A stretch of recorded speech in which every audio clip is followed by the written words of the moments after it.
बिस्मिल्लाहिर्रहमानिर्रहीम। अस्सलाम वालेकुम। आज 6 जून है और दिन है जुमेरात का। इसमें मैं बात करूंगा कल जो इख्लाफी नोट आया है अतर मिन्नल्लाह साहब का, उसके कुछ पॉइंट्स के ऊपर मैं बात करूंगा। वैसे मैं शुरू में आपको ये अर्ज़ कर दूं कि अगर आप इस मौजू पर वसीम मलिक साहब, अहमद अदील सरफराज साहब, साकिब बशीर साहब, मरीम नवाज़ खान, इनके अगर आपने इनमें से किसी का भी अगर आपने वीलॉग देखा है तो उन्होंने ज़रूर इसको जो है वो बड़ी डिटेल के साथ डिस्कस किया होगा, क्योंकि कल की खबर है। तो फिर आपको मेरा ये वीलॉग देखने की जरूरत नहीं है, क्योंकि आप ये मालूमात ज़्यादातर इसकी या हो सकता है उन्होंने इससे भी डिटेल चीज़ें कही हों और मैं उससे कम इन्फॉर्मेशन आपको दे रहा हूँ। लेकिन कल मैं नहीं कर सका था बात, मैंने कहा आज इस पर ज़रा बात करते हैं। और आज का दिन भी बड़ा अहम है, क्योंकि आज एक तो इमरान खान साहब के हवाले से फैसला जो कल आमिर फारूक साहब ने जारी नहीं किया, वो आज किसी भी लम्हे वो फैसला आ जाएगा कि उनको हज पर जाने देने की इजाज़त मिल रही है या नहीं मिल रही। दूसरा, आज ट्रिब्यूनल के हवाले से फैसला है जो चैलेंज कर दिया तहरीक इंसाफ ने, जो तीनों हल्के जो पीटीआई जीती हुई थी उनको हराया गया और तारिक महमूद जहांगीरी साहब बड़े ज़बरदस्त तरीके से इन केसेस को लेकर चल रहे थे। लेकिन अब इलेक्शन कमीशन ऑफ पाकिस्तान ने आज जो है इसके ऊपर नोटिस किए हुए हैं कि जो ट्रिब्यूनल से केसेस वापस लिए जाए तारिक महमूद जहांगीरी साहब से। और वो जो ऑर्डिनेंस आया था कि एक रिटायर्ड जज को लगा के किसी चाबी वाले खिलौने को और एक चाबी वाले खिलौने और सबसे गंदे किसी किरदार के शख्स को बतौर रिटायर्ड जज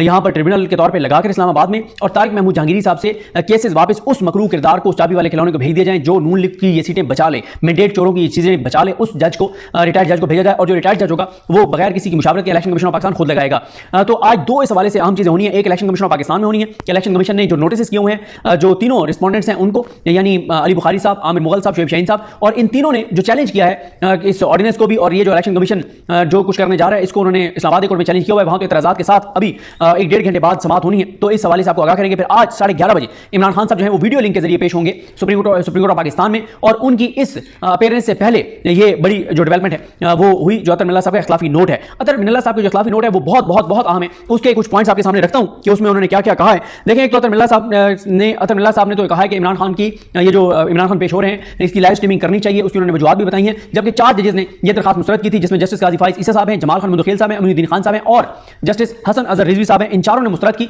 और इन्होंने कहा कि इमरान खान जिस केस में पेश हो रहे हैं ये लाइव दिखाना चाहिए, क्योंकि पता पूरे पाकिस्तान को है कि ये लाइव क्यों नहीं दिखाया जा रहा, क्योंकि इमरान खान की तस्वीर और इमरान खान के नाम पर पाबंदी है। और इसीलिए सुप्रीम कोर्ट के ऊपर भी इल्जाम लग रहा है कि उस पॉलिसी पे अमल दरामद कर रही है सुप्रीम कोर्ट भी, सर झुका के, और उन अहकामात को मान रही है सुप्रीम कोर्ट कि हम इमरान खान को किसी सूरत नहीं दिखाएंगे, हम भी उसी पॉलिसी पे चलेंगे।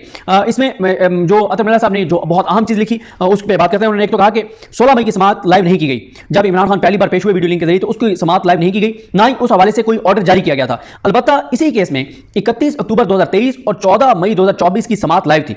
और उन्होंने कहा कि सुप्रीम कोर्ट ने ये जो 4 जजेस ने कहा है कि ये लाइव नहीं हो सकती, इन्होंने 10 रुकनी बेंच का जो फैसला है उसको वायलेट किया। ये बहुत अहम है, काजी साहब के लिए बहुत बड़ा पेंडोरा बॉक्स खुल गया है। एक तो उन्होंने जाहिर है एस्टैब्लिशमेंट और अदलिया के घर छोड़ की बात की। उन्होंने कहा कि काजी साहब बैठ के 40 साल पुराने मामला, भुट्टो के मामला, उन चीजों को आज ठीक कर रहे हैं, तो जो इस वक्त हो रहे हैं ये कब, फिर 2 दहाइयों बाद जाके 20 साल बाद कोई बंदा आके ठीक करेगा जो कुछ इस वक्त पाकिस्तान के अंदर हो रहा है। तो उन्होंने कहा कि ये जो काजी फाइज ईसा साहब ने एक दरखास्त दी थी जब उनका केस चला था 10 रुकनी बेंच के सामने कि उसकी लाइव प्रोसीडिंग की जाए, तो उसमें सुप्रीम कोर्ट का इस पे 10 के 10 जजेस ने कहा कि जो आवाम का जानने का हक है, मालूमात तक रसाई का हक है, उसको उन्होंने एक्सेप्ट किया। अलबत्ता 6 जजेस ने कहा कि इसको फुल कोर्ट मीटिंग में डिसाइड होना चाहिए, 4 ने कहा कि फुल कोर्ट मीटिंग को छोड़ दें, इसको वैसे लाइव कर दें। लेकिन किसी जज ने यह नहीं कहा था कि लाइव प्रोसीडिंग नहीं होनी चाहिए और आवाम तक रसाई नहीं होनी चाहिए, यह नहीं कहा था। बस उसके तरीकाकार के ऊपर एक था इख्तिलाफ। उसके बाद यह भी बहुत इंपॉर्टेंट है कि अतर मिन्नल्लाह साहब ने इमरान खान को बार बार तज़हीक अमेज जो रवैया है, मिस्टर न्याजी नहीं लिखा, उन्होंने एक ही बार लिखा इमरान खान न्याजी, और आगे ब्रैकेट में रिस्पोंडेंट लिख दिया, और फिर उसके बाद उनको रिस्पोंडेंट लिख के और उनको यानी उनका जिक्र करते रहे, क्योंकि ये जो लफ्ज़ इमरान खान न्याजी है ये शहबाज शरीफ यूज़ करते हैं, तो काजी फाइज ईसा साहब ने भी, क्योंकि शहबाज शरीफ बहुत ज़्यादा कहते थे कि सब लोग इमरान खान को इमरान अहमद खान न्याजी कहा करें, इमरान न्याजी कहा करें। अच्छा, इसके पीछे जो शहबाज शरीफ साहब की लॉजिक है वो ये है कि शहबाज शरीफ ये कहते हैं कि केपीके के जो लोग हैं, जो पठान हैं, वो इमरान खान को पठान समझ के और इसको वोट देते हैं, तो इसको सपोर्ट करते हैं। ये मतलब मेंटालिटी देखें ना कि किस तरह की इनके दिमाग हैं, अकल हैं, कहाँ ये रह रहे हैं, इनका शऊर का लेवल देखें। तो शहबाज शरीफ और शरीफ खान समझता है कि ये केपीके वाले इमरान खान को पठान समझ के सिर्फ इस बेस पे उसको जो है वोट दे देते हैं। वो भाई इमरान खान, तो वो जो वहाँ पे बाकी इतने बड़े बड़े पठान जो लीडर हैं बाकी जमातों में, परवेज खटक साहब और इस तरह के कितने बाकी जमातों के देख लें कौन कौन सी मोस्टली पार्टियां जो वहाँ की केपीके की, उनके लीडर जो हैं वो पठान है। तो वो ये कहते हैं शहबाज शरीफ के पठान वो समझते हैं, वो कहते हैं बड़े सादा लोग हैं। जो शहबाज शरीफ लफ्ज़ कहते हैं वो मैं नहीं कहता, जाहिर है मैं तो समझता हूँ केपीके में शऊर हमारे पंजाब से ज्यादा है, रेजिस्टेंस पंजाब से ज्यादा है, जुर्रत पंजाब से ज्यादा है, गैरत पंजाब से ज्यादा है, बहादुरी पंजाब से ज्यादा है। लेकिन शहबाज शरीफ कहते हैं कि ये इनको शऊर नहीं है, ये इमरान खान को पठान समझ के और वोट दे देते हैं। तो इसलिए इनको बताना जरूरी है कि इमरान खान पठान नहीं है, वो न्याजी है। तो इसलिए शहबाज शरीफ बार बार इमरान खान को एक तो इसलिए कहते हैं इमरान अहमद खान न्याजी, और एक फिर वो मिला देते हैं कि वो जो जनरल न्याजी हैं वो इमरान खान के रिश्तेदार थे जिन्होंने सरेंडर किया था। हालांकि वो भी ऐसा नहीं है जितनी उनका बताया जाता है कि उनके बड़े करीबी लगते थे वो ये रिश्तेदार थे, वो भी ऐसा नहीं है। तो खैर अतर मिन्नल्लाह साहब ने बड़ी रिस्पेक्ट रिस्पेक्ट दी इमरान खान को। अब आप देखें ना अतर मिनल्ला साहब, अभी आप देखेंगे, ये मैं आपको एडवांस बता दूं, इस केस में अतर मिनल्ला साहब इमरान खान की पिटीशन, इमरान खान के मौक़िफ़ के खिलाफ फैसला देंगे। आप देख लेंगे क्यों। इमरान खान का क्या मौक़िफ़ है? इमरान खान का यह है कि नैब की जो तरमीम है वो बरकरार रहनी चाहिए थी, सॉरी कलदम होनी चाहिए थी, जो कि उमर बदियाल साहब और इजाज़ुल हसन साहब ने कलदम कर दी और मंसूरी शाह साहब ने उनको बरकरार रखा था। और ये वो तरमीम है जो चोरों डाकुओं लुटेरों ने की थी, एक नामुकम्मल पार्लियामेंट ने की थी, और जिसमें सारे चोरों डाकुओं लुटेरों की अपनी मफाद के लिए वो की गई थी। तो और उसके ऊपर फिर इंटर कोर्ट अपील आई है। आप देखेंगे कि अतर मिनल्ला साहब मंसूर अली शाह साहब के फैसले के साथ जाएंगे, इन तरमीम को बरकरार रखेंगे, कहेंगे कि पार्लियामेंट की एक रिस्पेक्ट है, जैसी तैसी भी थी पार्लियामेंट थी। और दूसरा, उन्होंने इस केस में, इस इख्तिलाफी नोट में भी नैब को उड़ा के रख दिया है। इमरान खान चाहते हैं कि नैब मजबूत हो, अतर मिनल्ला साहब ये समझते हैं कि नैब सिर्फ और सिर्फ सियासतदानों के खिलाफ इस्तेमाल होता है, इसका वजूद नहीं होना चाहिए, इसका कोई इसकी गुंजाइश नहीं है, और इसको किसी सूरत में बेलगाम नहीं छोड़ा जा सकता, कि अगर आप इसको बेलगाम छोड़ेंगे तो फिर वही होगा जो lieutenant general retired Nazir Ahmad Bhatt साहब के दौर में हो रहा है, कि तमाम चोरों डाकुओं लुटेरों को उन्होंने बरी किया, तो उनको बरी करवाया, उनको क्लीन चिटें दी, और इमरान खान के ऊपर झूठे केसेस बनाए। तो अतर मिनल्ला साहब को तो ये भी हुआ है कि इसको नैब को जितना आप जो है वो इसके रोल को महदूद कर सकते हैं करें, इसको बेलगाम मत छोड़ें। इमरान खान कहते हैं कि जी चाहे मेरे केस चल रहे हैं चलने दें, मैं भी जवाब दूंगा नैब को, लेकिन सख्त से सख्त नैब को कानून होना चाहिए और चोरों डाकुओं लुटेरों का एहतसाब होना चाहिए। इसमें अतर मिनल्ला साहब इमरान खान के मौक़िफ़ के खिलाफ फैसला देंगे, ये आप देख लीजिएगा। फिर क्या होगा? फिर क्या पीटीआई वाले गाली देने लग जाएंगे अतर मिनल्ला साहब को? बिल्कुल नहीं देनी चाहिए। हमने माजी में अतर मिनल्ला साहब को क्रिटिसाइज किया ना, मतलब सख्त अल्फाज भी कहे, गलत अल्फाज भी कहे, तज़ीक अमेज़ अल्फाज भी कहे, लेकिन हमें बहुत पहले, आज से 2 साल पहले हम इस नतीजे पे पहुंच गए थे कि अतर मिनल्ला साहब अगर इमरान खान के दौरे हुकूमत में सहाफ़ियों कुछ को रिलीफ दे रहे थे तो इसलिए नहीं दे रहे थे कि वो प्रो पीएमएलएन है, बल्कि अतर मिनल्ला साहब का एक असूल है, वो आइन के साथ चलते हैं, वो आइन में दी गई जो शख्सी आज़ादी उनके साथ चलते हैं, वो बुनियादी इंसानी हकूक़ की फराहमी के अपने हलफ के साथ जाते हैं, उस पर अमल करते हैं। तो बाद में हमने देखा उन्होंने बाकी दूसरी साइड को भी रिलीफ दिया, तो हमने तो भाई 2 साल पहले अपनी तस्दीक कर ली थी, माजरत कर ली थी, माफी मांग ली अतर मिनल्ला साहब से। तो अतर मिनल्ला साहब एक आजाद जज हैं, इमरान खान, और अगर इमरान खान से सवाल जवाब ज्यादा हुए तो आप देखेंगे सबसे सख्त सवालात अतर मिनल्ला साहब इमरान खान से करेंगे, और इमरान खान को उड़ा के रख देंगे अतर मिनल्ला साहब कि आप के दौर में ये हुआ नैब में, और आपके साथ आप ये हो रहे हैं, आप चाहते हैं ये नैब चले, और बहुत सख्त सवालात करेंगे इमरान खान से। उसके बाद अतर मिनल्ला साहब ने कहा कि इमरान खान जो है वो गैर मुतनाज़ तौर पर पीटीआई के जो है वो एक बड़े लीडर भी हैं और बानी चेयरमैन है तहरीक इंसाफ के। और फिर अतर मिनल्ला साहब ने इसका सारा बैकग्राउंड लिखा कि ये नैब की तरमीम हुई थी, ये चैलेंज हुई थी सुप्रीम कोर्ट में, 2-1 से फैसला आया, तरमीम को उड़ा दिया गया, उसके नतीजे में फिर इंटर कोर्ट अपील आई। उसके बाद अतर मिनल्ला साहब कहते हैं कि 14 मई 2024 को इमरान खान को दलाल देने की इजाजत दी गई। इमरान खान पहली मरतबा 16 मई को बजरिया वीडियो लिंक अदालत में पेश हुए। यहां पर अतर मिनल्ला साहब बहुत इंपॉर्टेंट बात कहते हैं कि जो 16 मई की समाअत थी, हैरान कुन तौर पर बगैर किसी अदालती हुक्म के उस समाअत को रोक दिया गया। उसके बाद अतर मिनल्ला साहब कहते हैं कि क्योंकि अतर मिनल्ला साहब ने ना 2 तारीखें लिखी हैं इसमें, वो कहते हैं कि 31 अक्टूबर, वो क्योंकि उन्होंने कहा कि 2 समाअतों में तो लाइव था, लेकिन 16 मई को लाइव रोक दिया गया और कोई ऑर्डर भी नहीं किया गया, या तो कोई ऑर्डर करते, आप कहते हैं कि हम इस वजह से रोक रहे हैं लाइव समाअत, वो ऑर्डर भी कोई नहीं किया गया, और ऐसे कोई समझ नहीं आती कि कैसे आपने लाइव रोक दिया।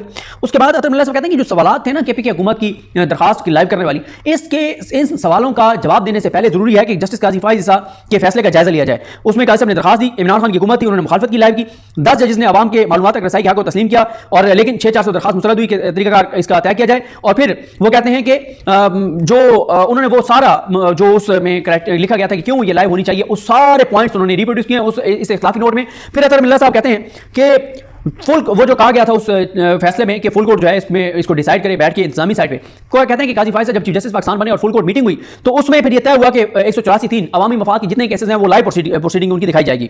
और उन्होंने कहा कि ये भी उसमें है कि अगर कोई केस 184(3) का नहीं दिखाना तो उसके क्या हालात ऐसे हैं, एक्स्ट्राऑर्डिनरी को हालात हैं ऐसे, और उस केस में कोई ऐसी चीज़ है जो अवामी मफाद के खिलाफ जाएगी, नहीं जानी चाहिए उसकी मालूमात अवाम तक, या वो जरूरी नहीं जाना, तो वहाँ पे रीजन देनी होंगी, वजूहत देनी होंगी कि क्यों जो है ये केस लाइव नहीं दिखाया जा रहा। और उन्होंने कहा कि जब एक बार लाइव शुरू हो जाए तो फिर तो जो है वो कहते हैं कि फिर तो रीजंस देनी चाहिए थे, हम क्यों रोक रहे हैं, जब पहले आप दिखा रहे थे फिर आपने क्यों लाइव उसको रोका। फिर वो कहते हैं कि ये तो किसी को दरखास्त देने की जरूरत नहीं है, ये तो अदालत की अपनी जिम्मेदारी है, अदालत का फैसला है, अदालत का फैसला है कि हम लाइव दिखाएंगे, तो अदालत की अपनी जिम्मेदारी है कि अदालत लाइव दिखाए। और अतर मिनल्ला साहब ने तो कैटेगोरिकल लिख दिया है कि ये तो सुप्रीम कोर्ट के अपने फैसले की खिलाफवर्जी है जो ये 4 जजेस ने लिखा है। यानी क्या सवाल यह है कि क्या सुप्रीम कोर्ट ने सुप्रीम कोर्ट के फैसले की, सुप्रीम कोर्ट की तौहीन कर दिया, तो सुप्रीम कोर्ट के फैसले की तौहीन कर दी, उसकी खिलाफवर्जी कर दी है, ये एक बड़ा सवाल है। उसके बाद उन्होंने बताया अतर मिनल्ला साहब ने अपने इख्तिलाफी नोट में कि 18 सितंबर 2023 को फुल कोर्ट मीटिंग में तय हुआ कि पायलट प्रोजेक्ट जो है वो के तौर पर इसको शुरू किया जाएगा। वो शुरू हुआ, कामयाबी से ये प्रोजेक्ट शुरू हुआ, यानी लाइव दिखाने का सिलसिला, और अब तक वो जारी है। अब तक 184 के तकरीबन तमाम केसेस जो है वो लाइव किए गए हैं। फिर वो कहते हैं कि एसओपीज बना के भेज दिए गए फुल कोर्ट को, और वो कहते हैं कि ये जो कहा गया ना काजी साहब की जानिब से कि एसओपीज जो है वो नहीं बने हुए। वो कहते हैं एसओपीज ना भी बने हुए हों तब भी लाए दिखाना चाहिए। उसकी वजह यह है कि सुप्रीम कोर्ट के 10 जजेस का ये फैसला है मालूमात तक रसाई के हवाले से। उसके बाद काजी साहब उन्होंने अतरुल्लाह साहब ने जो है वो कहा कि जो ये काजी साहब ने कहा ना कि ये अवामी मफाद का केस नहीं है। उन्होंने कहा कि ये तो हाईएस्ट पब्लिक इंपॉर्टेंस का केस है क्योंकि ये नैब के किरदार का केस है। फिर उन्होंने क्रिटिसाइज किया है नैब को भी और कहा है कि ये उसका तसलसल है या उसका जानशी है जो एहतसाब सेल बनाया था मियां नवाज शरीफ ने सैफ रहमान वाला, ये उसी का एक तसलसल है या उसका जानशी है। ये भी वही काम कर रहा था जैसे वो काम कर रहा था कि अपने सियासी मुखालिफिन को टारगेट करो, ये सारी चीजें कर रहे थे।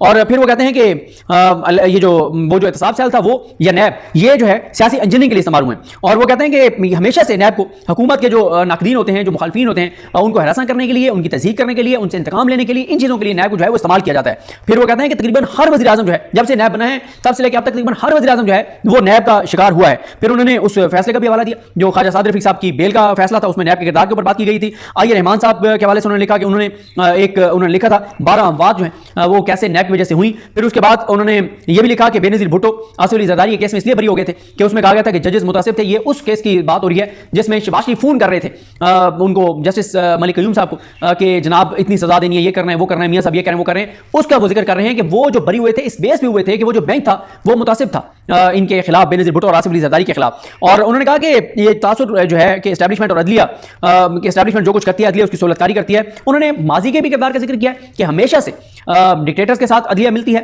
एस्टैब्लिशमेंट के साथ अदलिया मिलती है, अदलिया एस्टैब्लिशमेंट और डिक्टेटर के साथ मिलकर और इंसानी हकूक़ की पामालियों में अपना कंधा फराहम करती है। बहुत ज़्यादा उन्होंने माजी को भी क्रिटिसाइज किया और मौजूदा हालात पे भी उन्होंने कह दिया है कि मौजूदा जो हालात है उसमें चीज़ें नजर आ रही हैं, क्या हो रहा है, किस तरह हो रहा है, यहाँ पे हमें आंखें बंद नहीं करनी चाहिए, सुप्रीम कोर्ट को अपना किरदार अदा करना चाहिए। तो क्या आज जो कुछ हो रहा है उसकी तस्दीक जाके उसको ठीक हम 20 साल बाद जाके करेंगे?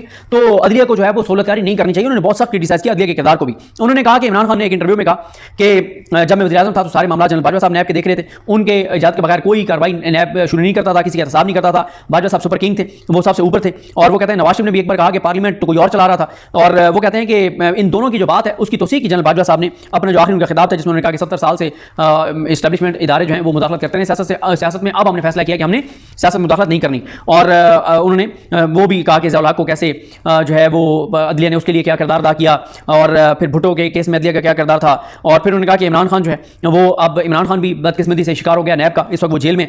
और इमरान खान के लाखों फॉलोअर्स हैं। 8 फरवरी ने भी ये साबित कर दिया कि इमरान खान की कितनी फॉलोइंग है 8 फरवरी के इलेक्शन ने। और इमरान खान उन्होंने कहा कुछ सजाएं उनकी कलदम हो गई हैं, कुछ ट्रायल्स का वो सामना कर रहे हैं। और इमरान खान आम कैदी नहीं है। जिस तरह अब देखें ना, सिर्फ इतनी चीज़ को हाईलाइट किया जा रहा है कि उन्होंने कहा कि इमरान खान आम कैदी नहीं है। भाई उन्होंने तो लिखा है कि जब कैद में थे जुल्फ़िकार अली भुट्टो तो वो आम कैदी नहीं थे, नवाज शरीफ कैद में थे तो वो आम कैदी नहीं थे, उनके मिलियंस फॉलोअर्स थे, इमरान खान के भी मिलियंस फॉलोअर्स हैं, तो उन्होंने उनका भी जिक्र किया। और उन्होंने कहा कि ये जो रियासती सतह पर जो एक जुल्म होता है, स्तम होता है, जबर होता है, अदलिया उसको इग्नोर नहीं कर सकती। जब रियासती इदारे ये सारा कुछ कर रहे हो तो अदलिया कैसे उसको इग्नोर कर सकती है? और उन्होंने कहा कि भुट्टो को 40 साल बाद जो है वो कहा तो गया कि उनको ड्यू प्रोसेस नहीं मिला था, इंसाफ नहीं हुआ था, लेकिन डैमेज तो हो चुका है। अब भुट्टो साहब वापस तो नहीं आ सकते, वो फांसी तो लग चुके थे, तो अब 40 साल बाद आपने कर दिया तो ठीक है। लेकिन आज जो चीज़ें हो रही हैं उस पर क्या किया जा रहा है, इससे उन्होंने बड़े सवाल उठाए। और उन्होंने लिखा है कि अदलिया के इन सारी चीज़ों में किरदार जो है वो ढका छुपा नहीं है। और उन्होंने कहा कि जजेस जो कुछ हो रहा है ये ज़मीनी हक़ाइक़ हैं, सबको नजर आ रहे हैं। जजेस अपना सर जो है वो ज़मीन में दफन नहीं कर सकते, सर ज़मीन में नहीं दे सकते, नहीं छुपा सकते और आंखें बंद नहीं कर सकते।